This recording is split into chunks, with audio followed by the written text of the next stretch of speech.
I'm covering the 5 craziest tariffs that ever existed. And no, they're not boring. One taxed money, one banned books, and one started a war over cinnamon? Let's jump in.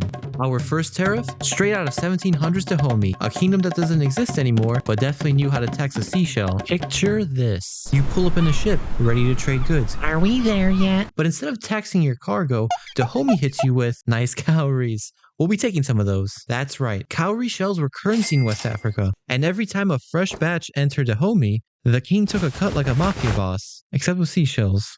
Those shells funded soldiers, built palaces, and basically turned the king into an OPJ pal, running the whole economy off seashells. No shell came in untaxed, no trade happened without his blessing. But here's the dark part. Cowries were also used to buy slaves. So not only did this tariff fatten Dahomey's wallet, it let them squeeze even more money from European traders, while managing the flow of cowries, guns, and cloth in, and slaves, palm oil, and ivory out. The economy? Booming. The ethics? Absolutely in the mud. Before Amazon Prime, people had to get their books off ships from across the ocean. But Japan during the Tokugawa period? They were not into that. Western philosophy? Democracy? The shogunate took one look and said, yeah, we're good, thanks. Into the garbage it went. So he slapped a fat import tax on any books to keep people from buying them. Except books from the Dutch. He liked the Dutch for some reason. Hello.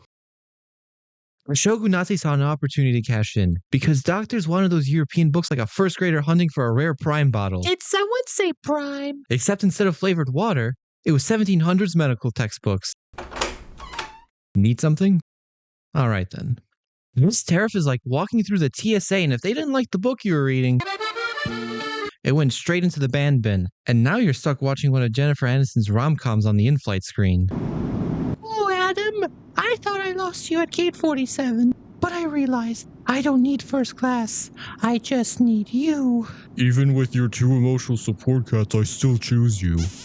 Wow, never would have guessed the ending. Chopsticks, we all like them. We use them to feel fancy and cultured when we eat at our local Chinese restaurant. And then one day you walk into your local joint and ask for the old chop. And they say they're out. Out? Of chop? Why? Gosh darn chopstick tariffs, man. And that, ladies and gentlemen, was the reality of the Vietnamese people during the 1800s. Are you gonna pay? Except it wasn't any old plain chopstick tariff. We're talking tariffs on jade, ivory chopsticks. So it only really affected the upper class at the time. The poors, they were fine with their wooden chopsticks. These chopsticks were status symbols. You had some friends over for dinner, and kapow! You bust out those jade chopsticks to impress your friends and mother-in-law that you don't even like. Government put on these tariffs to protect local craftsmanship and stop rich people from flexing with foreign bling. Like, chill, bruv. You don't need jade to fish noodles out of your soup. The Kingdom of Candy, no, not that candy, was a powerhouse deep in Sri Lanka during the 17th century. These guys were all about their cinnamon. Their cinnamon was so good,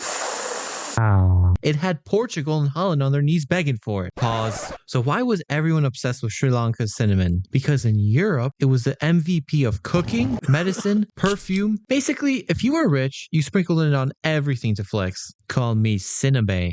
Candy had the sauce with the best cinnamon forest in the game. And the kings of candy weren't dumb. They locked down the cinnamon forest, told foreigners to kick rocks, and slapped fat tariffs on exports. Basically saying, you want this spice, you pay the price. Surprise, surprise! Portugal and Holland were pissed about this and started wars just to get their hands on Sri Lanka's cinnamon. Men died for cinnamon. So, how'd you end up here? I died in a war.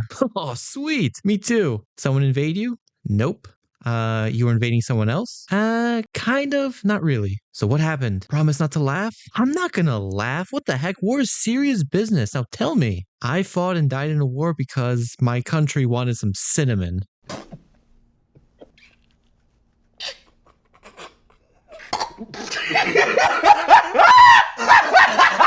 Italians are famous for many things. The Renaissance, the Mafia, pizza. But there's a secret Italian flex nobody talks about. Venetian glass from the 1500s to 1600s. Yeah, like Renaissance Gucci, but shinier. And back then, Venice Glass had more international fans than a K-pop band on tour. And I don't blame them. Take a look. The Venetians were paranoid about their secret getting out, so they hid it like the Krabby Patty formula. Venice was not playing at all. They straight up banned raw glass from leaving the island of Murano. And if you wanted the finished stuff, they slapped on so many tariffs, fees, and made up charges, they're basically saying, you can have this gas, but it's coming with a premium. Now here's where it gets wild. If you were a glassmaker from Murano in Venice, you weren't allowed to leave, like at all. You try to work abroad, or sell techniques, boom, sleeping with the fishies. Leave the sword. Take the vase. And there you have it. Think modern tariffs are bad? At least you're not getting taxed for carrying your own money, breathing near a vase, eating with chopsticks, owning a book, or heaven forbid, sprinkling a little spice. Until next time, toodles.